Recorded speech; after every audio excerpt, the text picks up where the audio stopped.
আমরা সাপ্লিমেন্টারি যে ভোটার তালিকাটা 44,66,000 ওটা আমরা প্রকাশ করব।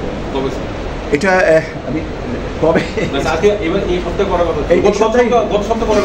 গত সপ্তাহে তো আমাদের আসলে এই আপনার কী বলে না লেজিসলেটিভেরটা ওয়েট করার কিছু নেই এখানে। গত সপ্তাহে এটা না করার কারণটা হচ্ছে যে আমাদের কমিশনের সিদ্ধান্তটা তো মিনিস্টারতে অ্যাপ্রুভাল হয়ে আসতে হবে, সেটার জন্য এখন আমি আজকে বলতে পারবো যে এটা করে নেব। তবে এটা না করার কোনো কারণই নেই, কারণ কমিশন সিদ্ধান্ত দিয়েছে 44,66,000 সামথিং। তো এটা আমরা করেই অবশ্যই করতেই হবে, তো তা নাহলে কেন এরপরে ওজোর আপত্তির ব্যাপার আছে, সংশোধনের ব্যাপার থাকতে পারবে ইত্যাদি। আর পিবিআই চিঠি, পিবিআই থেকে যে চিঠি দিয়েছে সেই সূত্রে আমরা মাঠ পর্যায় থেকে তথ্য আনছি এবং আনার পরে আমরা জিজ্ঞাসাবাদ করবেন স্যার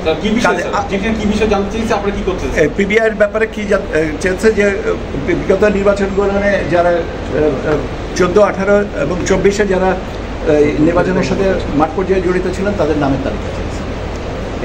এবং সেটা এখন তো সবাইটা তো যারা ছিলেন দায়িত্বে তাদেরকে কি স্যার জিজ্ঞাসাবাদের আওতায় আনা হবে? এটা তো তারা বলতে পারবে, এটা তো আমাদের কাছে তালিকা চেয়েছে। জেলা প্রশাসকদের কাছে তাদের বিষয় কি কয় তারিখের মধ্যে দিতে পারবেন? তালিকাটা চেয়েছি যে কারা করে দায়িত্ব করেছেন। এখন তারপরে কি করবেন এটা তো যিনি চেয়েছেন তিনি বলতে পারবেন। স্যার পরবর্তী নির্বাচনে দায়িত্ব দেওয়ার ক্ষেত্রে কি এই কর্মকর্তাদের বিবেচনায় আনবেন? এটা আমি এটার উত্তর এটা তো ইসির এখতিয়ার। এটার উত্তরটা এটার সাথে এটাকে রিলেট করছেন কেন? গত অতীতে যারা তথ্য চেয়েছেন কে কোন দায়িত্ব পালন করেছেন, এরপরে যদি কাউকে বলা হয় যে এটা সবাইকে সবাইকে বলেন রাখবেন না, তাহলে নতুন করে লক্ষ্য করতে হবে। এটা তো অনেক পরের ব্যাপার। কয়দিনের মধ্যে তথ্যটা দেওয়ার জন্য বলেছেন? কদিনের সময় ভাই আমার রেডি মনে নেই, আমি তো এই একই প্রশ্ন, আমার এটা মনে নেই। তবে যত সম্ভব এটা আমি আমার মনে নেই।